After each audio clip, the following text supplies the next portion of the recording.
Presenta Gladys T para su nueva colección 2017, con 20% de descuento en su línea casual y fiesta. Entre el olvido y la memoria.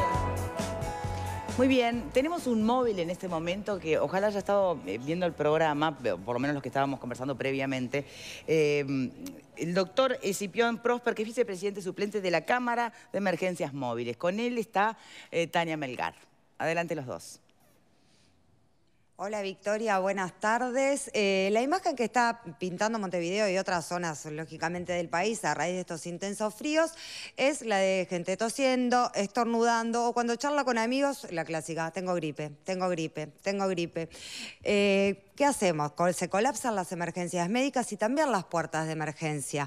Entonces estamos con el doctor Prosper para poder hacer un poco alguna diferenciación de qué es una urgencia, qué es una emergencia y también consultarle un poco a propósito de este colapso que ha llegado a un récord histórico de demora en la atención.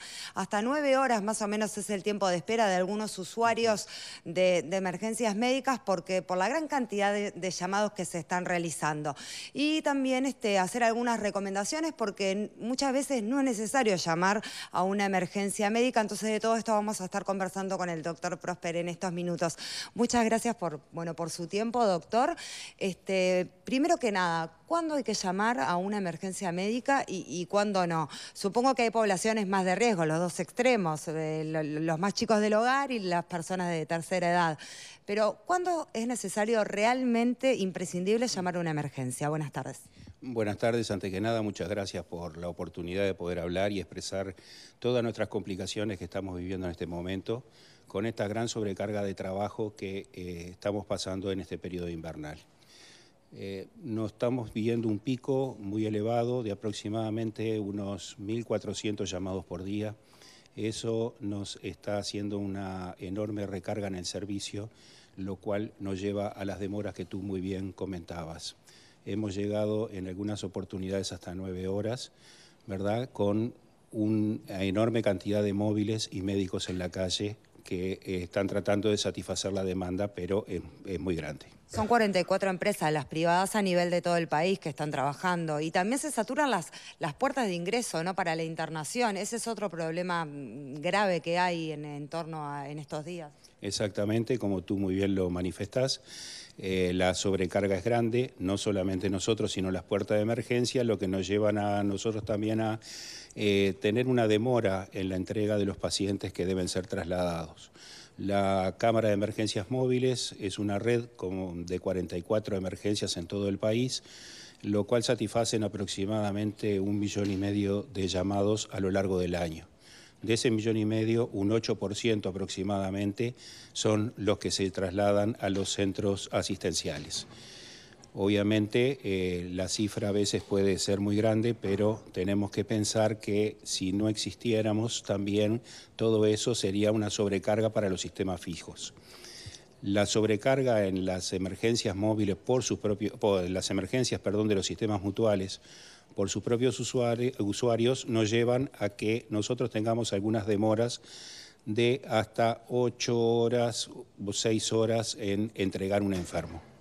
Las consultas en estos días son por infecciones respiratorias. ¿Cuáles son los casos, me gustaría repasarlo con usted, en los cuales lo recomendable es simplemente tomar medicación, algún tipo de analgésico y que se realice reposo y que es conveniente no llamar a un médico justamente para no demorar el servicio y que no hayan enojos, porque muchas veces pasa eso, uno realmente se siente mal y quiere que los vea un médico, pero quizás hay ocasiones en que es mejor un poco de cautela y esperar un poco, como lo mencionaba el ministro Basso y el director de Salud, y ante sus propios medios tratar de recuperarse. ¿Cuáles son esos casos?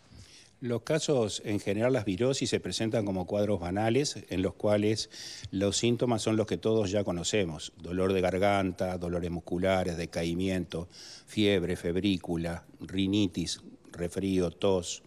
En esos cuadros, en general, con un poco de antitérmicos, reposo, una buena hidratación, alcanza para que el cuadro vaya retrocediendo y no es necesario tener una emergencia en la puerta de la casa. Hay algunas ocasiones en las cuales puede sí ser un poco más grave la sintomatología o enfermos que tienen algún terreno que predispone a más gravedad. Por ejemplo, patologías cardiovasculares, inmunodeprimidos, ancianos, bebés, ¿verdad? Que pueden manifestarse ya con otro cuadro clínico, 40 grados, chuchos de frío y dificultad respiratoria, ruidos en el pecho, expectorar con sangre, ¿verdad? Un dolor torácico que le impide la respiración, etcétera. Son todas causas en las cuales uno presupone que el cuadro es más grave que una simple virosis y bueno, en esos casos sí hay que consultar y darles la asistencia lo más precoz posible. Victoria, te escucha el doctor Prosper para todas las consultas que quieras realizar. Sí, doctor, ¿cómo le va? Simplemente saber su opinión, porque entre las cosas que estábamos conversando en el bloque anterior, también existe la mirada o una explicación, más allá del invierno, a la saturación de los servicios de emergencias móviles, que responde en realidad a los que fueron los eslóganes en su momento de las propias emergencias, ¿no? De justamente tratar de dar más servicios de que únicamente el traslado o la consulta por alguna sintomatología puntual. Y que tal vez eso hace que, bueno, es tanto lo que tienen que abarcar hoy las emergencias médicas móviles que no, tal vez quedan saturadas para esa misión primaria, ¿no? ¿Qué opina usted? En realidad, digo, nosotros no estamos diciendo que no consulten, digo, si bien entiendo lo que usted manifiesta en este momento, pero nosotros lo único que decimos es que pedimos un poco de tolerancia para los llamados. Los vamos a cumplir y siempre los estamos cumpliendo como es acostumbrado en las emergencias móviles. Si existe una sobrecarga mayor por una propaganda previa, tal vez que sea así, tendríamos que hacer una educación en la población también, como ya lo hemos estado conversando entre los colegas, ¿verdad? Para tratar de que la gente adquiera conciencia en la parte sanitaria. Ahí está. Y sin ir más lejos, en la inmediatez, en este corto plazo, en lo que queda por el invierno, la solución la ve más bien por el lado de la población, que hagamos una mejor utilización del sistema. Exacto, digo, yo creo que es entre todos, digo, porque esta sobrecarga no se debe únicamente a las emergencias móviles. Todos los sistemas sanitarios, estamos hablando de sistemas mutuales, de ACE, todos estamos en las mismas circunstancias. Entonces, cuando nos enfrentamos a esto, la conciencia en la población, en tomar las precauciones, las prevenciones para este tipo de cuadros, yo creo que es lo más importante. Bien, muchísimas gracias, doctor. Gracias, Anita. A las órdenes. Muchas gracias a ustedes. Muchas gracias, Victoria. Hay un tema que no podemos pasar por alto y se entiende perfecto la lógica de seamos responsables en la utilización de los servicios, porque siempre está el otro, ¿no? Entonces, medir, ¿no?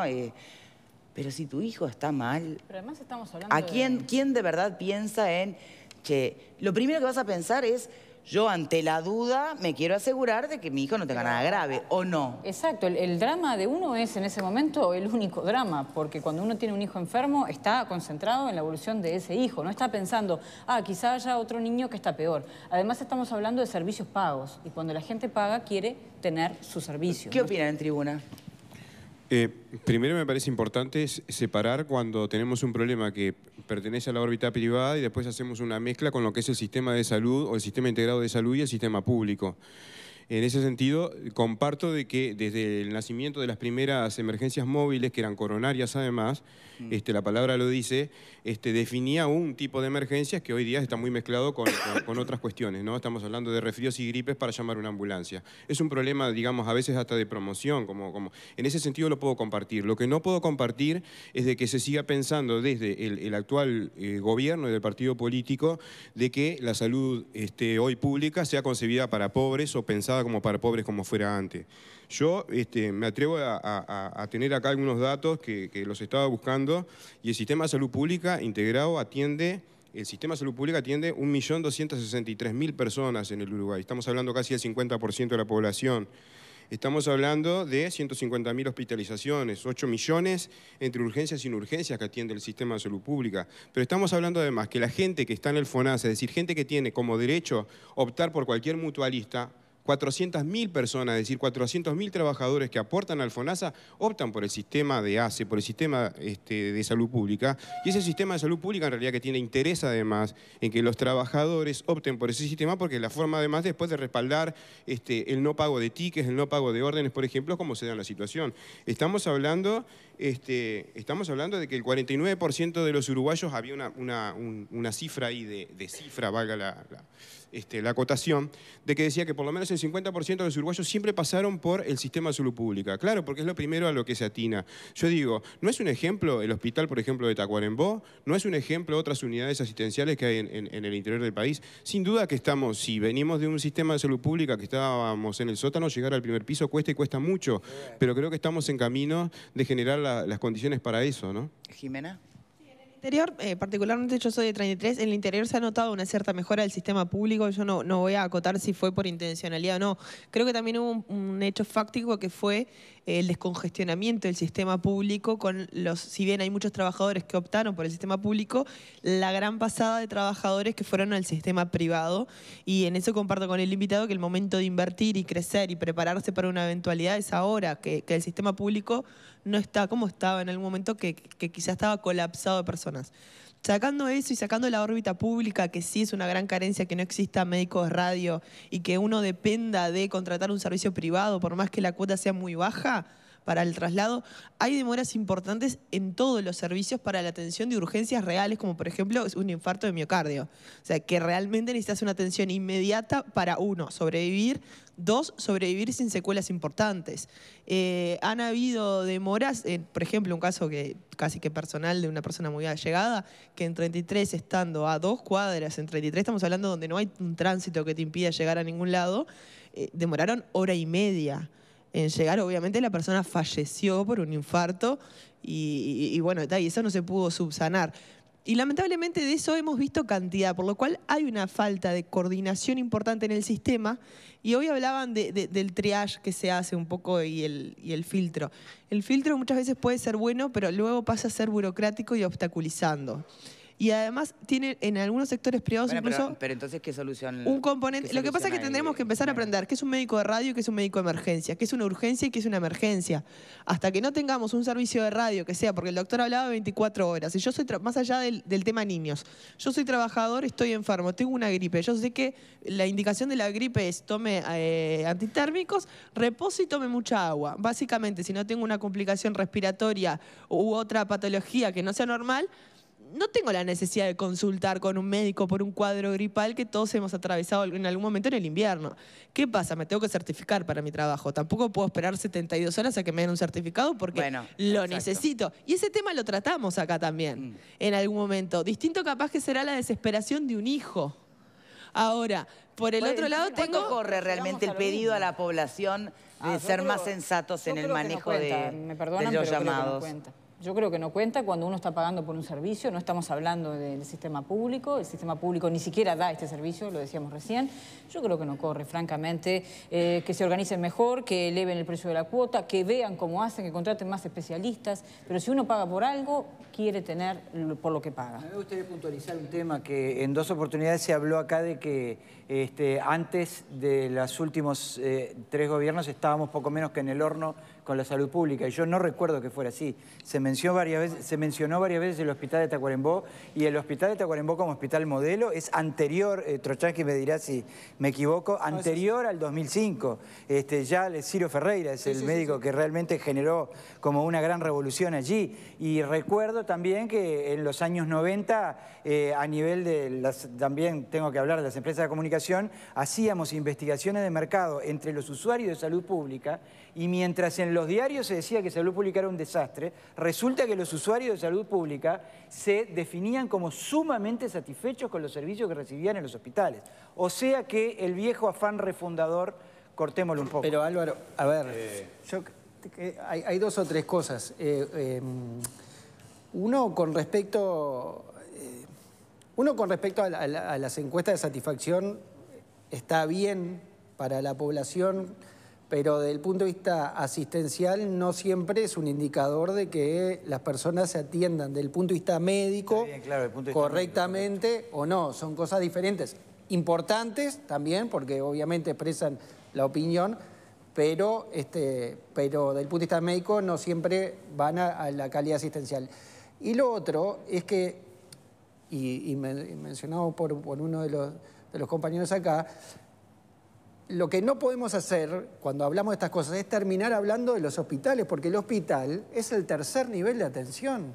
Y para todas estas cosas, en realidad, es mucho más importante el resto de los niveles de atención, que son los que están fallando. Cuando nosotros hablamos del sector público, por supuesto, el Hospital Maciel es excelente, el Hospital de Tacuarembó es excelente. O sea, hay nichos de excelencia. Sí, sin duda. Pero hay nichos de excelencia. Pero para los resultados asistenciales, lo que tiene que haber es coordinación y organización, justamente para no sobrecargar a los últimos niveles, que son los de mayor complejidad y a los que menos cantidad de gente deberían acudir, por no tener una cuestión organizada. Y por eso el médico de referencia, que tanto se ha tratado de implementar, pero que ha fallado con total éxito esa implementación, es decir, por eso hablamos de quién dirige y quién determina, porque es un tema fundamentalmente de organizar y utilizar efectivamente los dineros de la sociedad. A ver, quería decir algo Alfredo hoy cuando... Claro, que yo no... Perdóname, Álvaro, vos habrás hecho muchas encuestas, pero recorriste pocos hospitales. Porque yo la verdad, te digo, yo estuve muy vinculado al tema hospitalario, recorrí hospitales de todo el país durante 20 años y los hospitales públicos eran de cuarta. Alfredo, era espantoso, no había ni sábanas para la gente, ni ahora, remedios, ni nada. Hacé ahora encuestas de satisfacción entre las mutualistas y a ver si te dan bien. Bueno, el tema es que claro, la gente de las mutualistas hoy está desconforme porque se les llenó de gente. Y bueno, hoy todos los pobres que estaban antes en salud pública, hoy los tienen en las mutualistas. Entonces, ¿cómo me voy a mezclar con esta gente? ¿No? Por favor. No, no es por eso. Entonces se sienten realmente, ¿viste? No es desprotegidos. Para no salir del tema de emergencia que estábamos hablando y que de alguna manera fue lo que inició, una anécdota de hace una semana que revela justamente en un caso concreto y dramático todo esto que estamos hablando. Accidente en la Ruta 8 cerca de Minas. Una persona que, en fin, un accidente en la carretera, está 40 minutos tirado en la carretera, sangrando con hemorragias tremendas. Lo llevan a duras penas a Minas. La doctora que estaba de guardia en Minas no podía estabilizar al paciente, no lo podía estabilizar. Eso impedía un traslado a Montevideo, que era lo aconsejado. ¿Saben cómo terminó el cuento? Tuvieron que llamar a un especialista intensivista en Montevideo, un profesional muy reconocido, que además esa noche tenía un compromiso familiar, en fin.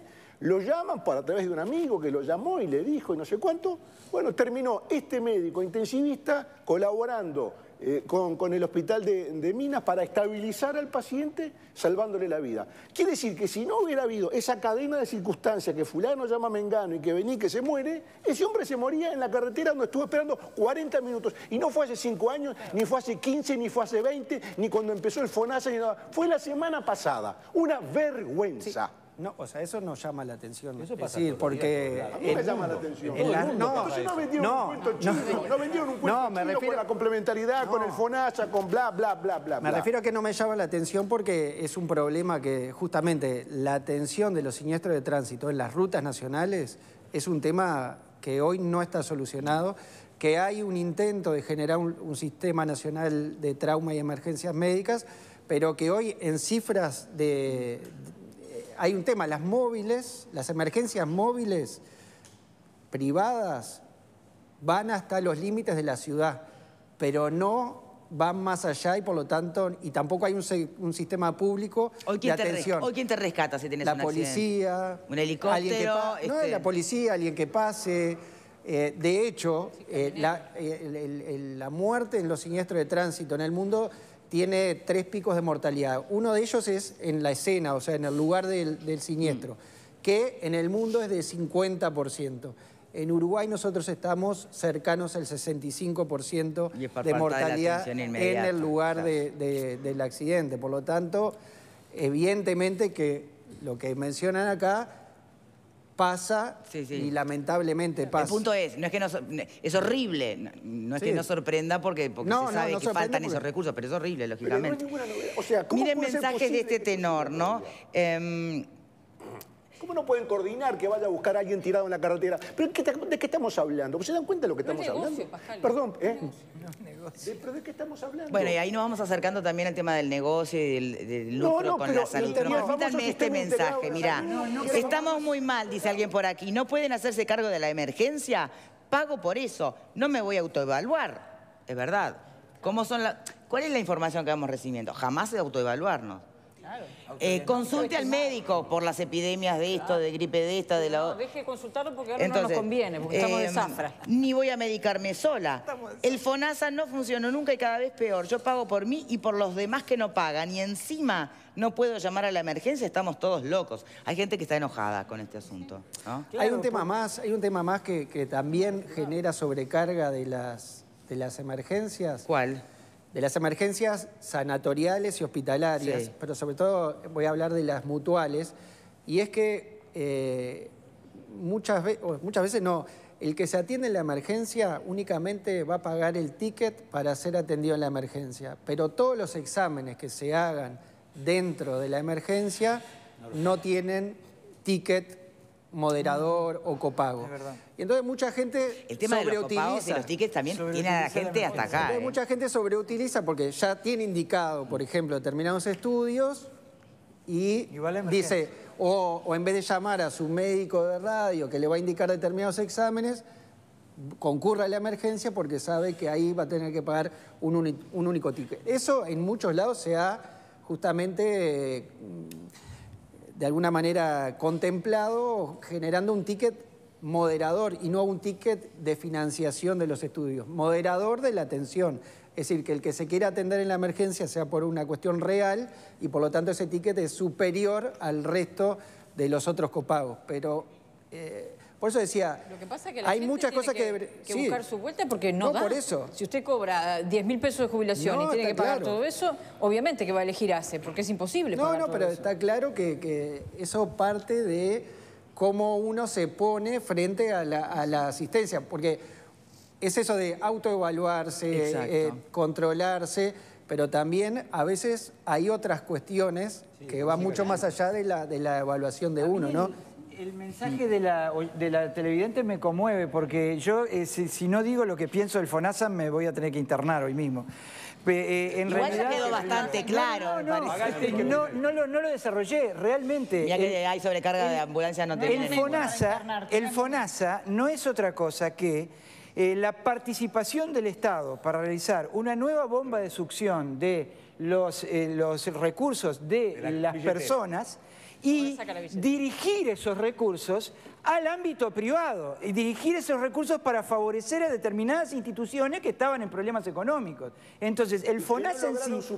Que no lograron superarlo, que aún así hay que seguir dándoles como la droga, que nunca es suficiente para que la persona se mantenga. Entonces, realmente, el que piensa que una reforma socialista creada por el señor Olesker en un país que tiene un sistema capitalista hasta ahora, que yo sepa, puede funcionar, está equivocado. El FONASA realmente es un engendro que no le sirve a los usuarios, no le sirve a los contribuyentes, no le sirve a las instituciones, no le sirve a nadie. Perdón. ¿Será tan así? En ningún país del mundo vos tenés asistencia integral por $100 por mes, que es lo que más o menos se paga promedio.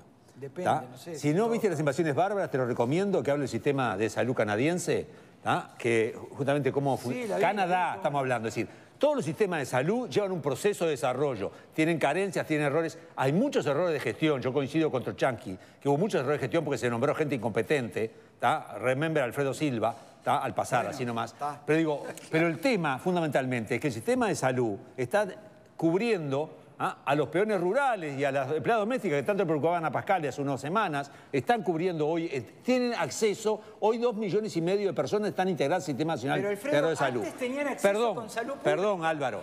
Los hospitales hoy, con mucho gusto, por supuesto que no tienen suficientes recursos, pero tienen mucho más recursos de lo que tenían antes.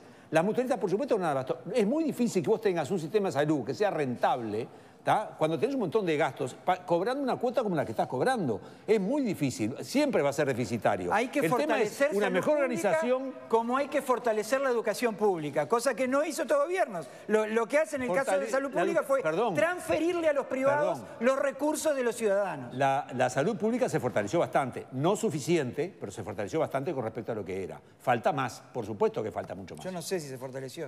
Yo te aseguro Cualquiera que recorre el interior antes y después de la entrada en vigencia del FONASA conoce una realidad. Yo creo que Jimena y quizás José Luis en Salto también lo puede corroborar.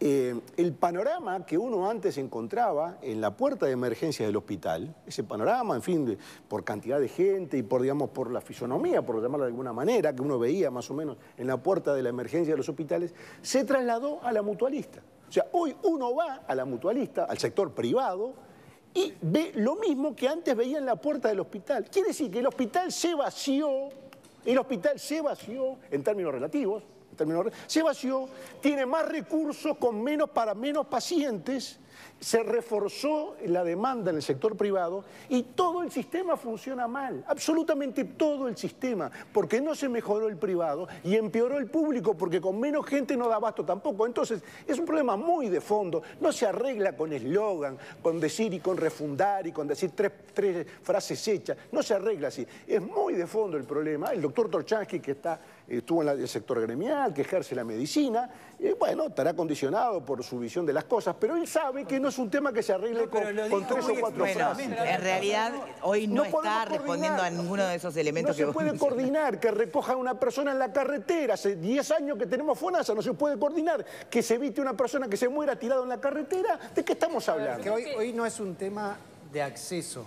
O sea, nosotros tenemos acceso a la salud, pero no tenemos cobertura. Y son cosas bien diferentes, ¿no? Uno está en el sistema de salud, uno está en el Seguro Nacional de Salud, o sea, ya sea a través del FONASA o a través de la cobertura pública, pero no tiene acceso a la cobertura, es decir, no tiene, por ejemplo, al especialista que lo pueda atender, no tiene a la emergencia que lo pueda atender en tiempo y forma. Es una cuestión de calidad. Y bueno, es claro, y es un tema no solo, porque mucho se habla también, Álvaro lo decía, de cuánto se gasta, y hoy no debe ser un tema de cuánto se gasta, sino de cómo se gasta. Por eso vuelvo a que... Bueno, pero en el caso, por ejemplo, de las inequidades de los salarios o los laudos entre los médicos públicos y privados, sí. Eso remite al cuánto, no al cómo. Sí, está bien, pero habría que ver, como decía Graciano, el tema de la complementariedad, si no es posible, y sobre todo en el interior del país, y por un tema de escala, de cuántos recursos humanos tiene que haber para determinada población. ¿Con cuánto convencé para llevar un médico al interior, por ejemplo? Bueno, o si el médico que atiende en el sector mutual podría estar atendiendo para el sector mutual y para el sector público, por ejemplo, para una emergencia, podría haber una emergencia única. Hace un tiempo hubo una experiencia en Florida de implementación de una emergencia única con recursos humanos estables y con un salario que se aproximaba justamente a... No hubo un lío bárbaro con la emergencia. Sí, hubo problemas, pero después terminó implementándose. Pero a lo que voy es que hay un... Si no, después nos pasa en el interior del país, acá en Montevideo también, que un día hay un especialista en la mutualista y no hay en el sector público. Y al otro día es al revés. Hay en el sector público y no hay en el sector mutual. ¿Por qué? Y bueno, porque tenemos un número acotado de especialistas y tenemos una población a la cual le tenemos que dar asistencia. Lo que no podemos tener es reproducción sistemática de infraestructura que después no se llenan con recursos humanos. Bien, entonces volvemos a lo que usted planteaba inicialmente, un llamado a las cátedras a que tomen partido de alguna manera, ¿no? O se comprometan con esta realidad. Y por lo menos tienen que inmiscuirse o adentrarse en el problema de los recursos humanos desde una visión que no sea solo la de la formación y la académica, sino también de para qué sociedad están formando a esos médicos. En el próximo bloque, porque tenemos que hacer una pausa ahora, si me permiten, me gustaría saber los reclamos de los médicos en concreto, ¿no? Bueno, ahora están los anestesistas y quirúrgicos. Siempre están los anestesistas. Sí, yo sé que toca de cerca, pero a ver, son reclamos que son parte del problema o son parte de la solución. Lo vemos a la vuelta, ¿sí? Ya venimos. Que aprendas a